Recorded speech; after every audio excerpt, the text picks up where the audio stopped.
is May 3rd, 2021. Coming up on Roland Martin Unfiltered, we're breaking down Senator Tim Scott's remarks about there not being racism in America.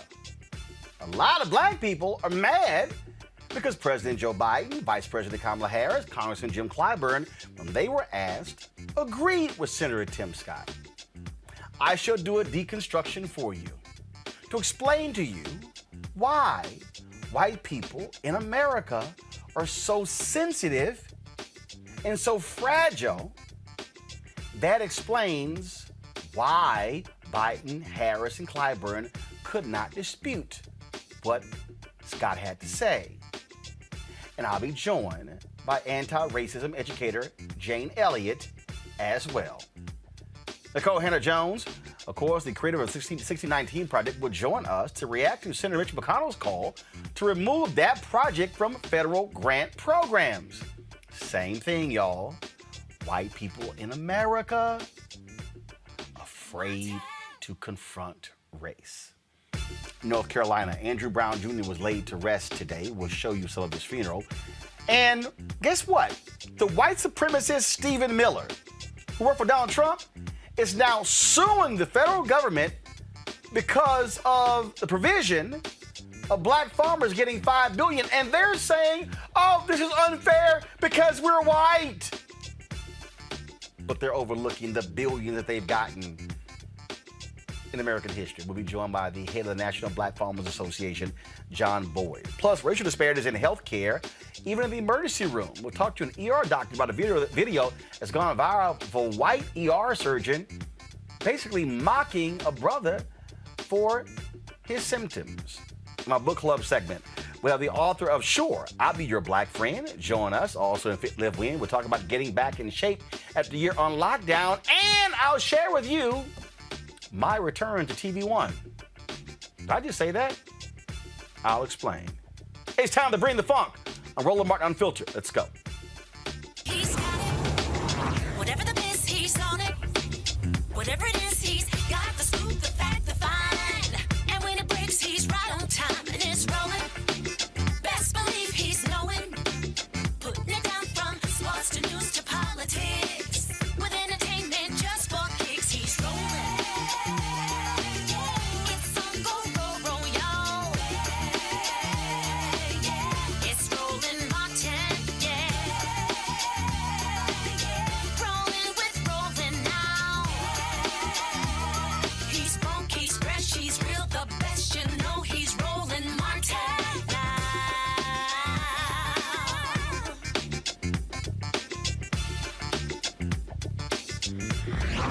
Martin. So for the last 5 days, folks have been up in arms because Senator Tim Scott, when he appeared to give the rebuttal speech, okay, on the night President Joe Biden spoke to Congress, he talked about there being no racism in America. This has led people all over to talk about that. This is what he had to say. Hear me clearly. America is not a racist country. It's backwards to fight discrimination with different types of discrimination. And it's wrong to try to use our painful past to dishonestly shut down debates in the present. Now, he has been ripped because of that. Now, here's the deal. Okay? President Joe Biden was asked about that. Vice President Kamala Harris was asked about that. Okay? So here is Vice President Kamala Harris. Y'all, let's get that soundbite ready. This is what happened when she was asked. Okay? Because see, again, though, y'all understand what happens is when somebody makes a comment like that, everybody and their mama want to ask everybody else, especially all the black people, to comment.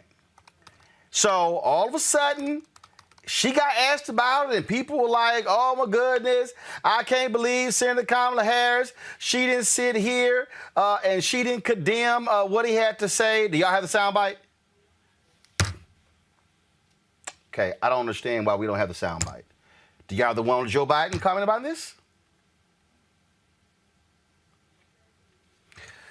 Okay, I don't understand why we don't have Joe Biden talking about this. Okay, so here's the deal. Last week, President Joe Biden and Kamala Harris were both asked about exactly what Tim had to say. Okay, and what ended up happening was both of them remarked about, well, you know, this whole issue of there's no racism in America. Then they went on to explain it.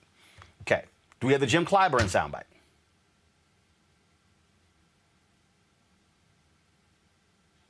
Okay, we don't have the Jim Clyburn soundbite. Okay, so I don't understand why we don't have all three of those soundbites because I specifically asked for them. All right, so Congressman Jim Clyburn was asked about that, and he agreed with Tim Scott on this. Okay, and again, everybody named Mama upset. Now, here's what I need people to understand. So let me just sort of walk people through this, okay, so you can understand what the whole deal is.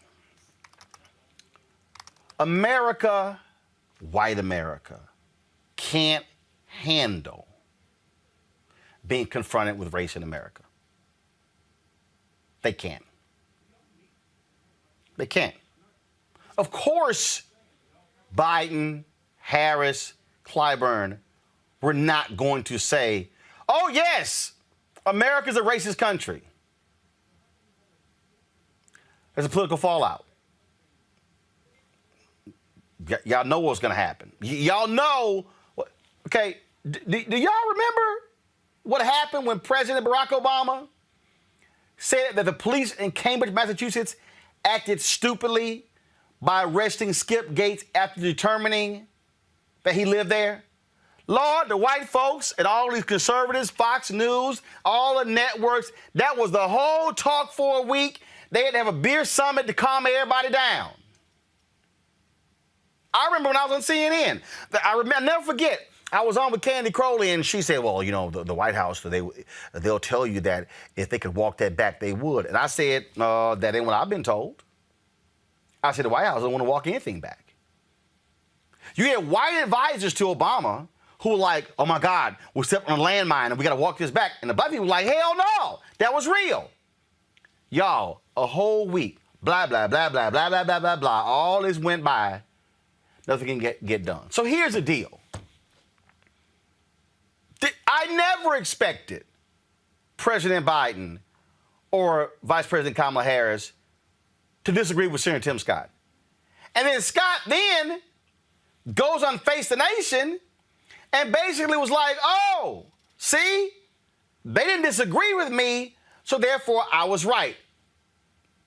Do we have the Face the Nation clip? Play it. Let me ask you about your theory about race. You said America is not a racist country in your response to the president. The president has subsequently said he agrees with you. But you've also said, so there's some common ground there. You've also said to suggest there aren't racial challenges and patterns is for someone to be blind. And you've also said that the system is breaking the back and breaking the spirit of millions of people in our country. And you're talking about black Americans who are being affected by that system. So help people understand when you say it's not a racist country, but then you do talk about a system that targets black Americans. You've talked about it today. Help people square those two statements.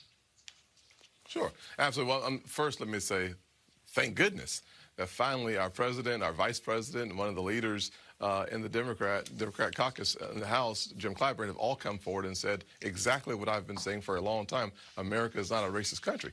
The question is there a lingering effect after a couple of centuries of racism and discrimination in this nation? The answer is absolutely. The question we should be debating and fighting over is how do we resolve those issues going forward? One side says, I'm going to take from some to give to others. Fighting bigotry with bigotry is hypocrisy. It just doesn't work. The second, our side, what I've suggested is let's expand opportunity and make sure that we are fully equipped for the challenges of the future. One of the reasons why we have fought for and won the highest level of funding for historically black colleges, Republicans leading that fight, is because I understand that if I can level the playing field in education, we will actually see human flourishing like we've never seen before. If we focus our attention in healthcare, as we have on sickle cell anemia or on opportunity zones for bringing resources into poor communities. Come back. All right, see, this is why what Senator Tim Scott just said is bullshit. He said, we fought for funding so we could equalize the playing field.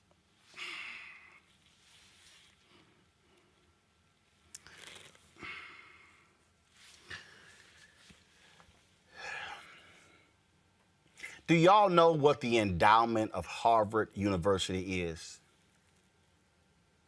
The endowment of Harvard is $40 billion.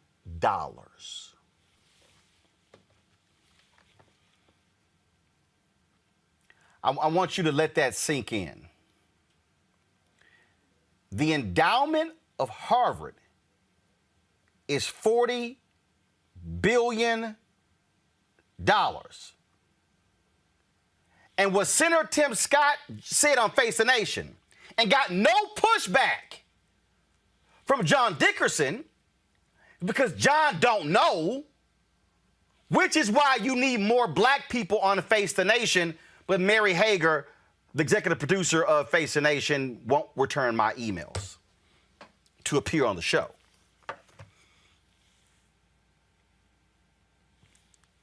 The Republicans didn't grant $40 billion to HBCUs. The endowment of Harvard, that's just one endowment. We ain't talking, that's Harvard. We're not talking Yale, Princeton, Columbia, Brown, Cornell, Ohio State, Texas A&M, University of Texas. We can go on and on and on if y'all want to. So Senator Tim Scott knows he's lying. He says we've got to level the playing field. Then you have Republicans who are in constant denial about systemic racism, which led all of these crazy Fox folks and everybody else to spend a whole week going on and on and on and on and on about there's no systemic racism, which is nonsense. I'll let my fraternity brother, Reverend Dr. Frederick Douglass Haynes, take over right now. Because Nehemiah did not allow his position to blind him to the predicament of his own people. I love that about Nehemiah. Nehemiah, in essence, is saying, my own personal success does not blind me to the social problems that my people may still be experiencing. Just because I've done well, it does not mean all of my people are doing well. I refuse to allow a Persian to say that there is no such thing as Persian racism and Persian oppression simply because you have a few Jews who are doing well here and there. I think y'all about to get this, but you have some ignorant statements being made in this nation recently, such as those who say there's no such thing as systemic racism. Why? Because they say, look at Obama, he became president. Look at the vice president, Kamala Harris. But don't you love Nehemiah? Nehemiah says, just because some of us are roses out of concrete, to use the language of Tupac Shakur, it does not mean that the concrete is still there. It does not mean that the concrete of oppression does not need to be removed. Just because I blossomed anyhow, it does not mean that people are not suffering because of unjust structures and systems. Well, my sisters and brothers, I'm loving that because Nehemiah says, I am in a position of privilege, but I want to know how my people are doing. I'm not going to protect the Persian political economy by simply saying, watch this, ain't no such thing as systemic racism in Persia. I'm not going to respond to the president's State of the Union message and deny the reality of racism simply because I'm doing well. I'm not going to protect their sensitive feelings and their Persian fragility. Y'all gonna catch this in just a moment. I'm not going to protect them and act as a clown for them by denying reality just because they're paying me to be where I am. And so, my sisters and brothers, please understand that when God blesses you with privilege, God privileges you with the platform not to blind you to the predicament of those who are suffering, but to use your privilege for those who are underprivileged. If you don't do that, Jesus said you may be on your way to hell, because that's what happened to Dives. Dives was privileged. Dives was prosperous, but the book says he was blind to the pain predicament of one Lazarus at his doorstep, and the book says that he died and went to hell. And let me say to every Tim Scott out there who is blind to the privilege that God has blessed you with, and you're blind to the predicament of those who are suffering, you better be careful, because there's a hell waiting on those who allow their privilege to blind them to the predicament and pain of those who are suffering. Kamala, don't fall for the political okey doke. Don't deny the reality of systemic racism in this nation, because every outcome lets you know that black folk are still catching hell. We catch hell because of environmental racism. We catch hell because of medical apartheid. We catch hell because of the criminality of a justice system that is criminal and downright unjust. We catch hell because of economic exploitation. We catch hell because of voter suppression. All of that is systemic racism.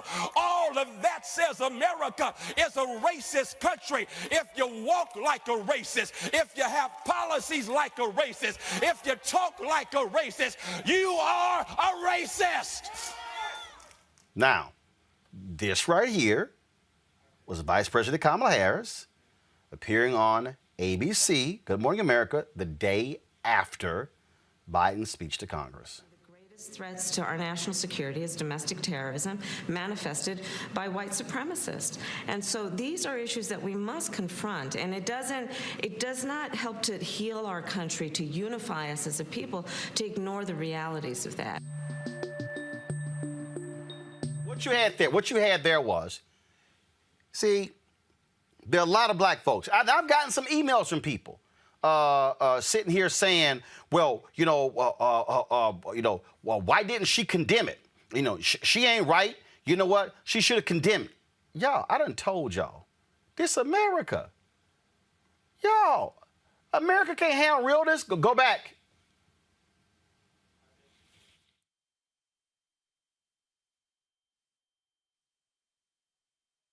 So they can't handle it. They can't. I'm telling y'all. I've said to y'all repeatedly, we are still a white-run country. Nearly 69% of the people who voted in the last election, white Americans. White Americans, a lot of them, they too fragile, y'all. They can't handle this conversation. Oh no, I'm not racist. They can't even see the racism. They can't even understand the racism. You heard Pastor Freddie Haynes run down the line. Health, wealth gap, HBCUs. We can go down. Criminal justice system, law enforcement, corporate America, Wall Street, politics, advertising, law. We can go on and on and on and on and on and show you in every single category how black people are left behind, have been ignored, have been mistreated, have been dismissed.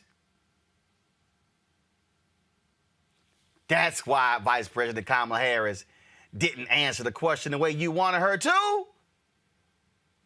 That's why Congressman Jim Clyburn didn't answer the question the way you wanted them to. I guarantee you, if you had a private conversation with either one, they'll be honest with you. But white America can't handle that heat. They can't handle it. I got white folks right now on my YouTube channel. I see you, Kevin Bragg. Okay, he can't handle it. They cannot handle this. That book, White Fragility, is real. They can't handle these conversations.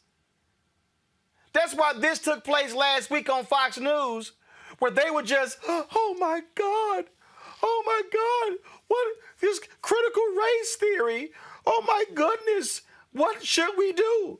Play the soundbite. That ain't it. No, play the critical race theory, the soundbite from Fox News. They had a whole panel. Discussing this whole deal. They can't, they cannot handle it. That ain't it. That's not it. They can't handle it. Laura Ingraham, all of them. Ron DeSantis, they were all on Fox News, sitting here whining and complaining. Oh my God, this is Marxist. This is not right. This is so unfair. Oh my God, what do we do? And then, they can't even admit the systemic racism. If you sat down and walked them through the stats, they would choke to death. Listen. That we are a systemically racist country. Your reaction? Well, it's a bunch of horse manure. I mean, give me a break. This country has had more opportunity for more people than any country in the history of the world. And it doesn't matter where you trace your ancestry from. We've had people that have been able to succeed and all. And here's the problem with things like critical race theory that they're peddling. They're basically saying all our institutions are bankrupt and they're illegitimate. Okay, so how do you have a society if everything in your society is illegitimate? So it's a very harmful ideology, and I would say really a See, I ain't got to play the rest of that nonsense. See, y'all, because see, here's the deal. Here is Ron DeSantis sitting there. Oh, my God, how dare you? What? What? Y'all, they can't even admit the obvious. Race is a landmine. Now, again, y'all can be upset. Y'all can be mad. I understand. This is why Obama did not want to sit here and deal with issue of race head on. Even though he was president, had the power, didn't want to do it. Because we white folks lose their mind. That's the real deal. We're going to talk about it later with John Boyd.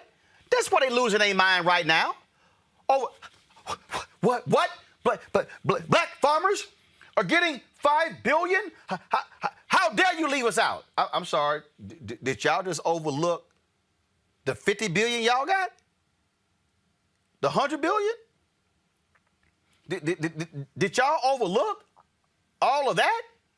I'm sorry. See, Ron DeSantis, he sits here and says all this nonsense about, oh my goodness, I mean, and Laura Ingraham, what? How dare they? There's no systemic, y'all, they can't even define systemic racism. Well, since y'all can't define systemic racism, this is what Bernice King posted on her Twitter page 2 days ago. I'm gonna let her daddy explain it to you. America's opportunity to help bridge the gulf between the haves and the have-nots. And the question is whether America will do it. There's nothing new about poverty. What is new is that we now have the techniques and the resources to get rid of poverty. And the real question is whether we have the will. The problem. At the very same time that America refused to give the Negro any land, through an act of Congress, our government was giving away millions of acres of land in the West and the Midwest. which meant that it was willing to undergird its white peasants from Europe with an economic floor. But not only did they give the land, they built land-grant colleges with government money to teach them how to farm. Not only that, they provided county agents to further their expertise in farming. Not only that, they provided low interest rates in order that they could mechanize their farms. Not only that, today many of these people are receiving millions of dollars in federal subsidies not to farm, and they are the very people telling the black man that he ought to lift himself by his own bootstraps. And this is what we are faced with, and this is the reality. Now, when we come to Washington in this campaign, we are coming to get our check. See, that's the king they don't want to play around his birthday. So what I'm walking y'all through, and this is, let me be real clear, this is not, you making excuses for Kamala. No, I'm not. I'm just trying to explain to y'all the reality. I'm just trying to explain to y'all the reality of why you are not going to see her as vice president. You are not going to see her sit here and take a forceful position on this because y'all, white voters cannot handle this level of truth. We're trying to get Jane Elliott on. We've been having some issues. She's in Mexico, so we're trying to get her on. And we're walking through this because, see, I just need y'all to understand what's going on politically. Biden, he's 78. No guarantee he's going to run for a second term. Harris would be the natural top choice in 2024. She can't say that because white folks will talk about that for the next 3 years. That'll be her whole campaign. I'm just letting y'all know you cannot be a black candidate running for and I'm going to say mainstream position, because when you represent a majority black city, a majority black congressional district, they ain't the same. It's because white voters will hold it against you because white folk in America cannot handle being confronted with the reality of race and history, and they cannot accept that their whiteness has advantages in this society. Michael Brown, Dr. Julianne Malveaux, of course, we also have Eugene Craig. Michael, I want to start with you because, look, you serve on the DNC Finance Committee. White Democrats can't handle this conversation. White Republicans cannot handle this conversation. The operative word in both is white. Yeah, I mean, you're right, and your whole hypothesis is correct in helping to educate your viewers on understanding why people said the things they said. Now, that doesn't also make it correct, though you are correct. But it's also at some point in time, leaders have to, well, I understand the calculus and get all that, but at some point in time, leaders have to go out on a limb to start having this tough conversation that you say white folks don't want to have, or a lot of white folks don't want to have. But as we were watching, especially last summer during the Black Lives Matter protests, you know, we saw the protesters, we saw a little more diversity in the crowd. We did see white folks that were there, obviously Latino and Asian. And so we were able to see maybe a different type of person at these kind of protests that are quote unquote for, you know, black folks or black issues. So maybe it is time for our leaders to say, you know what? Yes, there is systemic racism. And yes, there are also racist people in our country. I think to say that now, I think is to challenge our folks being fellow Americans, into having the conversation that folks haven't wanted to have over the last couple hundred years. And maybe it's just, I know it's tight. Look, I understand the political calculus of why they said the things they said, and it may have upset some people. But at some point, maybe it's time just to say, you know what? Yes. And we have to deal with it. Clearly, people watching on the news every night, whether it's a police shooting, whether it's housing discrimination, or all the litany of issues you just checked off, clearly it's there. I don't know why we're pretending it's not. But see, here's the deal, Julian. This ain't for us. Hell, we know the truth. This, what I'm talking about here, this is for white folks to have to confront. See, look, when Dr. King talked about, I think, to Harry Belafonte, I think I'm leading my people into a burning building, and then was like, well, you know what? We got to be the firemen. The reason last year made a difference. Let's just cut to the chase. You don't have millions and billions being set aside. You don't have all of a sudden all this money flooding into HBCUs, 90 million going to Black Lives Matter, almost 150 million going to the NAACP because black folks were protesting. What happened after the death of George Floyd is because white folks were protesting, and white corporate struck powers in America like, oh shit. Now the white folk done join with the black folk, and now we got a problem. Adidas, internally, we're talking about, well, we gonna keep the 10 million. The white folks said, hell no, that ain't enough. Next day, Adidas was like, shh, oh damn, we gonna do 100 million. The civil rights people understood, Julian, that if a white kid came up missing in Mississippi, the FBI was gonna be there like white on rice. They said because it's a different perspective when a white kid come up missing. That is America. This ain't a question that Clyburn needs to get asked or Kamala Harris needs to get asked. This is a question white legislators need to get asked to force them to deal with it, because, hell, we've been dealing with it because we've been on the receiving end of it. Roland, Tim Scott played Mr. Bojangles very well last Wednesday evening. Basically, he threw some red meat into the conversation. What he said was not for us. It was to assuage white people. That's right. Had Vice President Harris, President Biden, or Brother Clyburn said anything like America's a racist country, imagine how many commercials people would have gotten off of that. He did what he was told to do as a good little puppet that he is, and tried to start some stuff. The problem is that too many of us fell for the okie doke.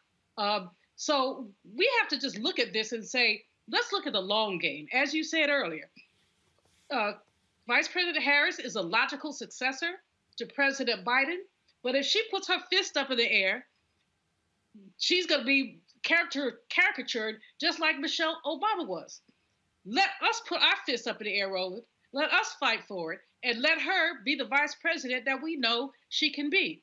Furthermore, on the farmer thing, white folks just don't know history. They just wouldn't know truth if it slapped them in the face. How do we go from losing 90% of black-owned land from 1920 until 2020? We lost almost all of our land. The Emergency Land Fund, now defunct, but with their papers, I believe, at Tulane University, documented the many ways that people took our land. Black economic prosperity is a threat to white people. That's why this is a racist country, but I'll say it. I don't want my vice president to say it. So when we look at the little, and I don't say little, but the money that's been set aside for black farmers is paltry compared to what white farmers have gotten not only now, but throughout the year. But that's the point that, Eugene, that again, when Senator Tim Scott goes on Face the Nation, this is about equalizing the playing field, because in the minds of white America, hey, Roland, hey, Eugene, all those things are in the past. We're now on the same playing field. You got an opportunity to go to college, so did I. There were opportunities that you had, Roland, that I had as well. As if somehow we're in the same position. Now, they don't want to factor in the credit report. They don't want to factor in the reality of I got to deal with white folks who I can't have too much bass in my voice. They got to deal with the fact that, oh, hell no, you ain't going to wait on dashiki on ABC, CBS, NBC because the system says no. Better pull on that blue suit, that gray suit, and the red power tie because of everything in America has been decided through a white prism. And so what happens is when this happens, and Julian's right and Michael's right, when Tim Scott goes out, he wasn't talking to us. He was trying to make his white Republicans feel good. And they can go, see, y'all, see, we got us one. And look at what he said. Yeah, Tim. Yeah, Tim. Yeah, Tim. That's why we love you, Tim. That's right, Tim. But if Tim Scott had the audacity to turn around tomorrow and then tell his party, like Colin Powell did, if voter suppression is wrong targeting black folks, I wish he'd sit his ass down. How he gonna tell us? That's why in the same speech, Tim Scott gave Republicans cover for voter suppression. That's why in the same speech, he gave them cover for that. And Tim Scott giving them cover, touting opportunity zones when they still cannot explain to any of us who is benefiting from the opportunity zones, how much money was put in, and how the people living in those opportunity zones are being impacted. No, game, recognized game, y'all. Look, the thing is this. Tim Scott's been on this thing for a while. Look, I have a lot of friends over in that office, but, you got to call bullshit out when bullshit happens. You got to do it in real time. And that response to what would have been a State of the Union, President Biden's first joint address to Congress was full of shit. Everything from from defending the racist voter suppression law in Georgia to you can in the same sentence say, yeah, America's not a racist country, but let me tell you about the racism that I experience here, even in this building in the U.S. Senate. I think folk might have forgotten about his 3-day speeches that he gave on the floor of the Senate, where he detailed his own experiences of dealing with racism right there with the Capitol Police, right there with D.C. local police. And so the thing is this, we got to keep in mind that Tim Scott wants to run for president, so he's not running for re-election, and everything that he's doing is going to be gauged towards that. But this is also the same person that, you probably have to pull tooth and nail to actually support a good black Republican candidate, but we can talk about that a different day. See, I need our people not to get caught up in the okie doke. Because, see, I've seen people, matter of fact, some dude sent me an email today, and Roland, Kamala Harris agrees with Tim Scott. She's a traitor to those who voted for her. Blacks on the internet mad as hell. That's because y'all ain't paying attention. You ain't paying attention. Again, let me say it again for the folk in the back who clearly can't hear. In the 2020 election, of the total number votes cast, white voters represented 69% of all votes cast. That means Native Americans, Latinos, Asians, black people made up the other 31%. So if you're running for president, you're going to have to make white people real comfortable. So Harris is not going to say, oh, yes, America is a racist country. Tim Scott later, there are pockets of racism. And see, I think some of y'all that get confused. You can't run for statewide office as if your district looks like that of Congresswoman Maxine Waters. Hello. Or Congresswoman Alexandria Ocasio-Cortez. That ain't America. So she has to make a political decision. And now let me help y'all out. Guess who could say it and speak truthfully? Joe Biden. Why? Because he white. He a white man. Y'all, it is what it is. What I need us to do is to understand the nuances of these games and understand how they are trying to use. Let me say this right now, then I'm going to have three of y'all comment. I need y'all to understand, as well as all them ignorant ass other black folks who yap their mouths on YouTube, they want to use us against Harris so they don't have to do it. That's why if I was asked the question and I was Vice President Kamala Harris, or if I was Congressman Jim Clyburn, and they said, Mr. Vice President Harris or Vice President Martin or Congressman Martin, do you agree with what Senator Tim Scott had to say? Roland would have said, the average white family in America has 10 times the wealth that of African Americans. I would have brought the point Julian made up, how African Americans have lost 90% of the land that's been accrued. The number of black banks that we had in 1900 was far higher than what we have in 2021. I would have talked about how black people died more than anybody else proportionally when it came to COVID. Show me a particular stat, whether it's cancer, breast cancer, or anything else. I will show you black people is at the top of the list when it comes to those being most impacted. I would have shown you who are most impacted when it comes to police abuses cases in America. Black people. I would have just ran down a litany and I would have said, so if Senator Tim Scott would like to work with me to address these systemic issues, I'm more than happy to take his phone call. What's your next question? See, y'all.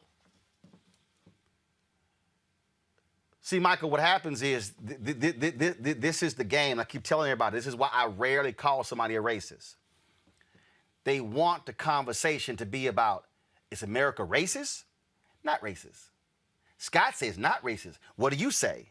I can't say racist, so I got to go because white people are so, no, I got to say not racist. No. Well, they don't want to talk about stuff in between. So when Tim Scott says on Face the Nation, well, I work to level the playing field.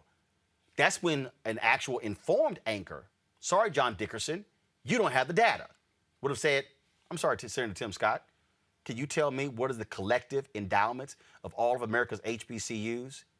And do they even represent 10% of Harvard? There you go. See, Michael, that's how you respond. You don't play racist, non-racist. You play what's actually happening and force them to talk that conversation. Go ahead, Michael. Absolutely. And it's interesting enough when Dickerson asked him that question, Roland, I thought of you because I thought you would ask a different kind of follow-up than he did, or that he didn't, which was, well, if you have to level the playing field, doesn't that mean there's a problem? Boom! Because it would have been better just to say, no, there's no systemic racism. Everything's fine, and we'll do what we can, and we'll just keep moving forward. He didn't say that. Boom! In fact, I need y'all to queue up. I want y'all to queue up. Go past Scott's initial response, and then I want y'all to play the follow-up of John Dickerson. Michael, go ahead. After the No. They're getting it ready. You go ahead and finish your thought. Okay, got you. No, I pretty much finished it. Again, as soon as he said it, I was like, wow, that's interesting. Well, if you have to level the playing field, doesn't that mean there's an unbalanced, not a level playing field, which means racism, systemic racism? And it was just unfortunate that Dickerson, A, let him filibuster, didn't interrupt him to correct him, and didn't lay down the litany of things that we've all talked about on the show tonight. All right, y'all let me know when the clip is ready. Julian. People didn't hear the whole of what Vice President Harris said.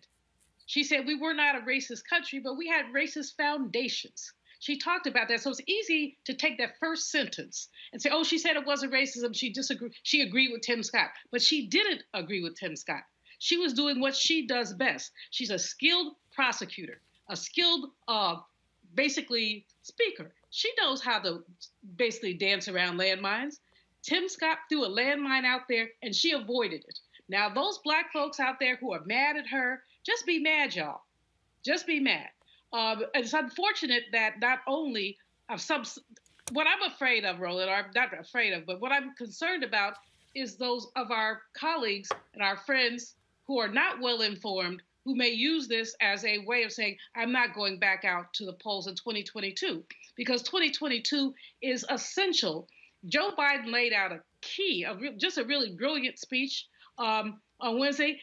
Scott didn't even answer it. He just went on to La La Land. He mentioned abortion.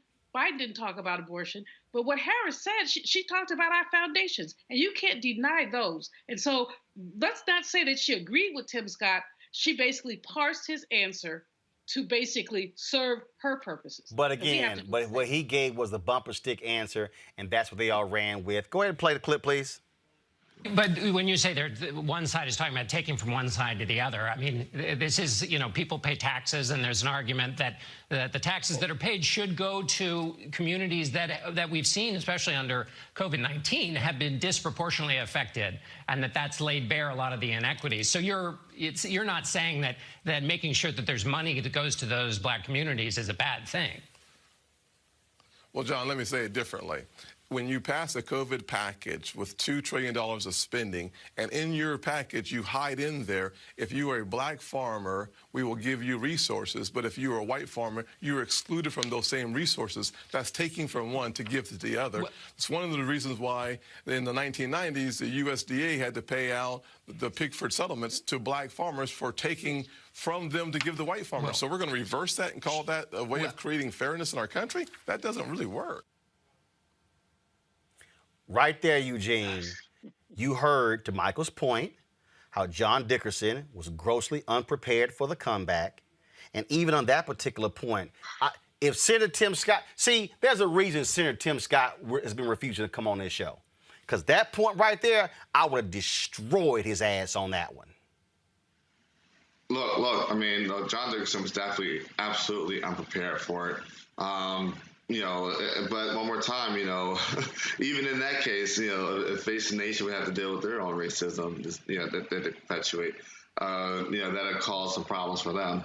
And look, you're not going to see Tim Scott or Burgess Owens or Byron, step on this show and address these issues, because their typical Republican talking points will get absolutely destroyed and blown up and tossed out the window. They have to actually deal with actual specifics. And we deal with specifics. There's no other argument other than that this country perpetuates systematic racism by virtue of the institutions, by virtue of opportunities, and by virtue of outcomes. And that's an argument and discussion that almost none of the Black Republican electors want to have, because then they have to look in the mirror and say, okay, what am I actually using my perch to do to deal with these issues, rather than, figure out how can I stay in the good graces of the former president and those like him.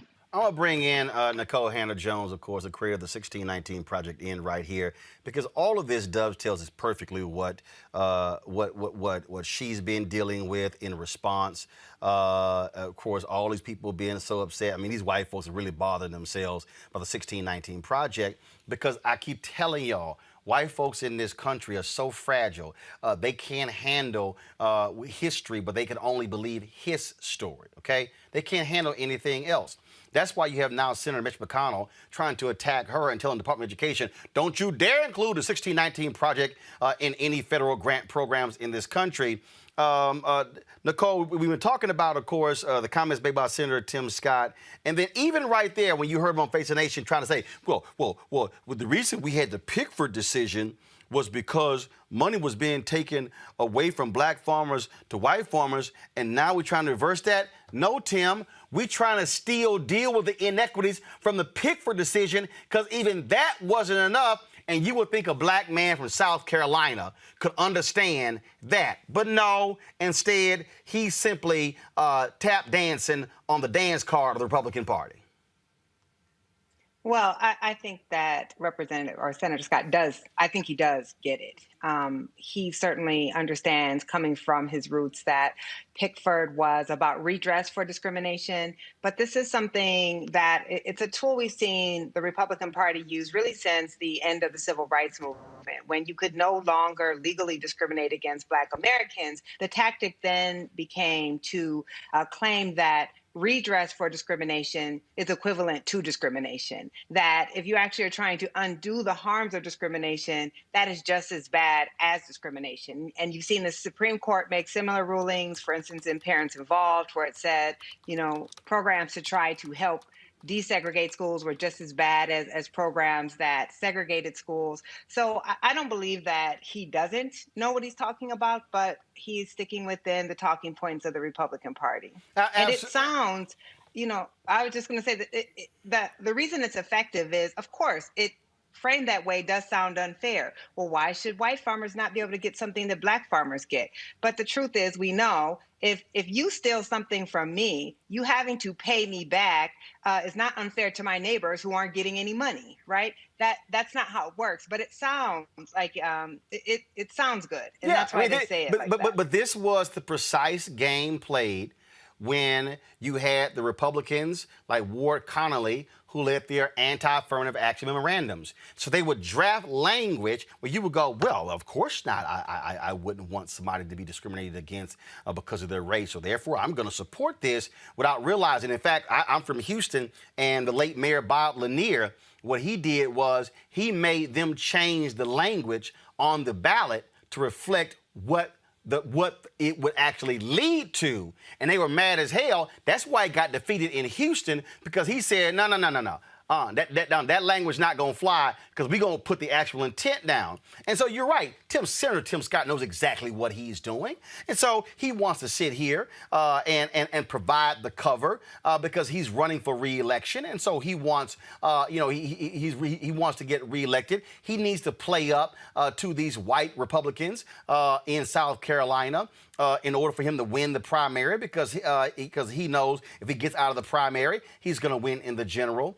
And so he needs to be called out. But this is also why, and again, John Dickerson, fine, you're a nice journalist, but you're grossly unprepared for that question, because, as Michael said, the comeback should have easily been, so if you have to level the playing field, that means it's uneven.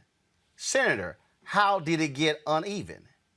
Now you got to force him to say, so why are you having to provide funding to HBCUs? What exactly happened where they are grossly underfunded? Senator, please tell me what's the endowment of the largest HBCU in the country, and does it even come close to the top 100 largely white institutions in America? He can't answer that question. Now all of a sudden he's stuck. Yeah, I mean, this is why you see so much opposition to the 1619 Project. It's because when we talk about issues of racial inequality, whether it be economic inequality, whether it be inequality in education, inequality in the criminal justice system, inequality in the treatment of Black farmers, if we can just pretend that today is today, and we have no past, nothing created this, there's no long history and legacy of legalized discrimination, then we can use that rhetoric of equality without actually having to do anything to address the inequality. So if you actually have to grapple with the past and all of the institutions that really conspired to keep Black people in the lower caste, then you are charged with having to do something to rectify the current inequality. So we have to kind of exist in this space where the only thing that matters about our past are the good things, and all of the bad things about our past are irrelevant to the society we live in today. That's why I played that. That's why I've been laughing, because all of these folks on Fox News and conservative media, they've been going on and on and on. Oh, critical race theory, and there's no systemic racism in America, and they're going on and on and on, and you're sitting there going, so y'all just want to act like all these facts just don't exist, so it just so happened that Black people proliferate the criminal justice system. That thing just happened. It's just That's just on y'all. Y'all were just born criminal, and that's why. Oh, the health disparities. Oh, no. Please, racism in medicine had nothing to do with that. In fact, that's going to be our next conversation. How this white doctor treated a brother who went to the hospital. She's like, yeah, you want some narcotics, huh? I mean, Nicole, the reason black people initially were not addicted to opioids is because white doctors would not prescribe opioids because they said, yeah, they just here trying to get a high. And guess what? They ended up hooking white folks on opioids. Yes. Absolutely. It's the one time where being discriminated against has actually saved our lives for a brief period of time. So, of course, that's not the case anymore. And Black people are now also being ravaged by the opioid crisis. But I think what this just speaks to in general, if you were to ask, I don't even know how Republicans discovered all of a sudden critical race theory because it's been around for at least 2 decades. But if you were to ask them to list a primary text of critical race theory that they've read, if you were to ask them to actually give examples of how critical race theory operates in our society, they couldn't give those examples. They haven't read the text. They don't actually know what it is.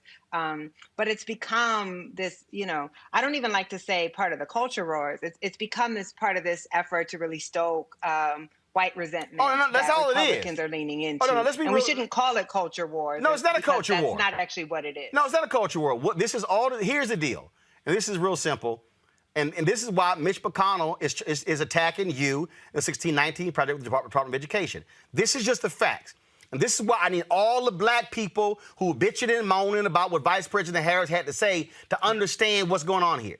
This is very simple.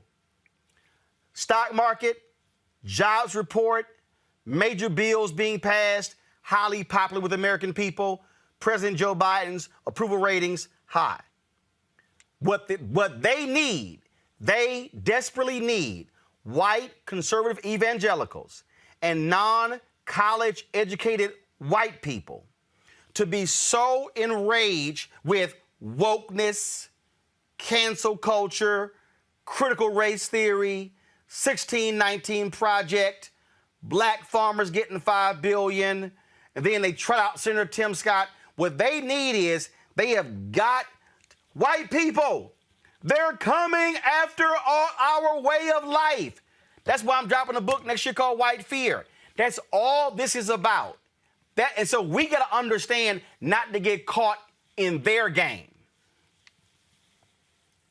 Yeah, I think that's critical. And I'll be honest, early on when the project came out, I was getting caught in that game. And then I came to realize that we cannot allow ourselves to be baited into having arguments that don't serve the work that we're trying to do, that this is strategic. The very same people who were outraged for, 2 weeks over the Dr. Seuss estate saying that it was no longer going to print books that were racist are the same people who are applauding efforts by Republican lawmakers all across America to prohibit the teaching of the 1619 Project, to make it illegal to teach ideas that they don't like. So we have to understand really what the actual strategy is here so that we can push back against the correct strategy. Having arguments about cancel culture, about culture wars are really useless. We have to stop using euphemisms and call this out for what it is. Oh, absolutely. So that's why anytime I see any of these people, and in fact, you got to understand, literally right down the hall from me is Bob Woodson, who came out with that 1776 thing or whatever the hell that thing was. And I was like, Bob, that crap ain't gonna fly. And so you can sit here and have these white folks, white conservatives, prop you up, and talk about we need to have personal responsibility in our neighborhoods. And I was like, when I had him on the show, well, Bob, what happened when we were personally responsible, yet we still broke? Yet we still have no investment in our neighborhood. We still have crappy schools. So what do we then have? See, they don't want that conversation, which is why the response has to be, no, let's talk about exactly what's happening.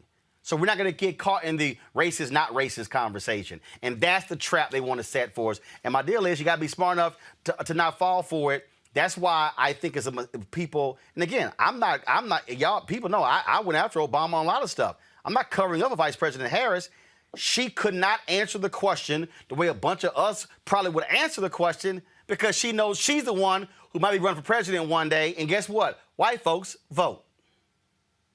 Well, and she's the second highest ranking official over United States of America. So the expectation that she is going to say that she is helping to run a racist country it's not a realistic expectation. We understand that politicians have their role, and those of us who are not politicians have our role, and we as journalists have a role to tell the truth. That's not necessarily the same role that politicians have all the time. They have to speak to their constituents. I think that we have to really think about where all of these conversations are going, right? When you look at the 1776 Commission, when you look at the 1776 Project, it's trying to get us to debate systemic racism. Right. Systemic racism is not up for debate. Right. The proof We is ain't debating there, that. right? The data, the sociological research, like we know that it exists. So to me, I'm not going to debate the existence of something that we already have proof of. And that's what they want us to do. That's why, as you said earlier, focusing on whether this person is racist or not, I'm completely disinterested in whether individuals are racist or not. I am interested in whether they're passing policy that has a racist impact or a racial impact. And so we can't allow other people to define the parameters of a conversation, particularly when it comes to things like systemic racism, which have already been proven. It's simple as that. Nicole Hand-Jones, we appreciate it. Thanks a lot. Thank you. Folks, we're talking about, again, when you talk about the realities of what it means to be black in this country. Watch this video here that took place in the emergency room in a hospital in America. This actually happened, y'all. He wasn't playing basketball when he has it, and when he's going around, yeah, when he has these and he's throwing up and he's going in and out of consciousness. I literally saw him go in and out of consciousness. He's completely awake and alert right now. He is, but if he leaves this hospital, he's going to have another anxiety attack just like that one because he's in the same shape that he was in when he came in. Sure, and he doesn't have Klonopin because he doesn't have his Klonopin. That took 4 hours to get through. So what was I supposed to do? I'm sorry, sir. You were the least sick of all the people who are here who are dying. Okay. There, so you picked your head up. Now, don't try to tell me you can't move. Come on, sit up. I can pick my head up. Yeah, sit up. Come on. Sit up. Dude, sit up. Sit up. I'm having you sit up. I can't get up. Kizzy, he needs to sit up, and he won't let me. She's literally yanking my arm to get up. I'm literally helping you up. You're helping me? I can't get up. I can lift my arms to this extent. You want us to wheel you to your house in the gurney? That's not what I said. You just lifted your head just fine. Yes, I lifted my head and my arms up to here. After that, I cannot put your hands on here and pull yourself up. I cannot do that. Yes, you can. I cannot do it in the ambulance. I cannot do it now. You can do it now. I just tried to inhale, and I even told her I cannot inhale. You can't inhale. Wow. You must be dead. Are you dead, sir? I don't understand. You are breathing just fine. This is not right because I'm telling you, when you see him, he is breathing. He has labored breathing. He's not labored in the least. He's got an oxygen saturation that is 100%. He is breathing perfectly normally. This is not labored breathing. So you're just saying that you just let him lay down in here and he's going to go back to normal. This pain that he has doesn't have anything to do with what's going on with him, right? This pain that he has is because he worked out. When he went to the emergency room the last time, he had pain. And what did they do for him? They gave him fluids and they gave him something, a pill. I don't know what they gave him. Yeah. For what? For his pain and for the anxiety. So you need narcotics? Is that what you need? Oh, here we go. You need narcotics. Did I send you narcotics? I just need pain reliever and anxiety medication. Because I'm in pain and I have anxiety. And I said nothing about narcotics. And you just told me that this was not an anxiety attack, that this was something totally different. If I could get up off this chair, I really would. But yeah, you really should, because this is ridiculous. I can't, and you're not going to keep tugging me. I'm full of shit. He is. And I'm sorry because, I came in here wanting to help you, and you're turning your story around. You're changing your story. Yes, you are. You're making all different kinds of, you're saying one thing and then you're telling me another thing, and then you go back to the first thing. Like you. So sometimes here's. Huh? Like you. So sometimes. What? I'm not saying I'm not changing anything. No. I'm not saying anything different than what I've said the whole time. Like me. No. You have changed your story every time. Whoa. Yeah, that's how pissed off you've gotten me, okay? Oh, I didn't do anything. Yes, you did. So, put an IV in him, give him a liter of fluid, and we'll get him out of here. All right, folks. Now, the video you just saw is actually 3 years old. This took place in 2018. Dr. Beth Keegstra was working at a hospital in El Camino, California. And so she was suspended as a result of this. But this has been circulating on social media, and it's illustrative of the reality of what Black people face even in medicine. Dr. Dan Fagboui is a pediatric emergency medicine specialist. He joins us right now. Doc, glad to have you. And again, even though this is 3 years old, you heard us just talking about what happened with opioid crisis.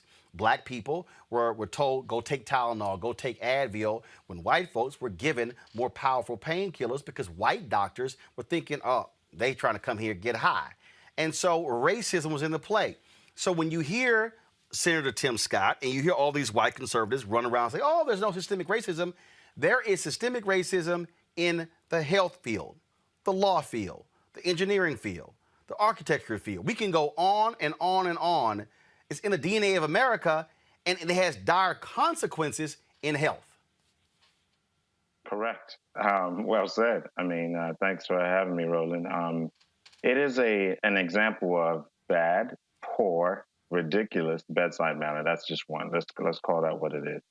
Racism exists everywhere. I mean, yours truly also. I mean, these are some of the reasons we all, a good number of us medical professionals, Black medical professionals, have left academia. We want to call it what it is. But this is an assumption. We see this with a lot of patients who come in with sickle cell into the emergency department. And they come in with complaints of pain.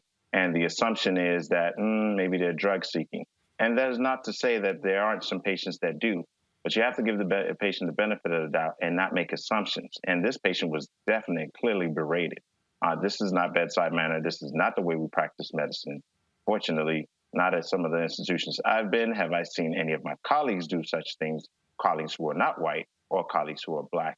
Regardless, this should be, no patient should go through that. But then even more so, we shouldn't sweep this type of racism under the rug. Now, look at this headline here. Beyonce, guys, go to my computer. Beyonce, Serena Williams open up about potentially fatal childbirths, a problem especially for Black mothers. That is happening right now. The large number of Black women who are dying in childbirth, the medical community needs to explain this because that's just not natural.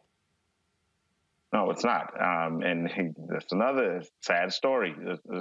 Another in the laundry list of things that are wrong with the system. And until we start to address the core of the system and we point our own fingers to our own selves where we do that examination, what is it about the system? They even showed literally Black babies born to Black doctors who took care of them actually do better. I mean, these are recent data that was recently published.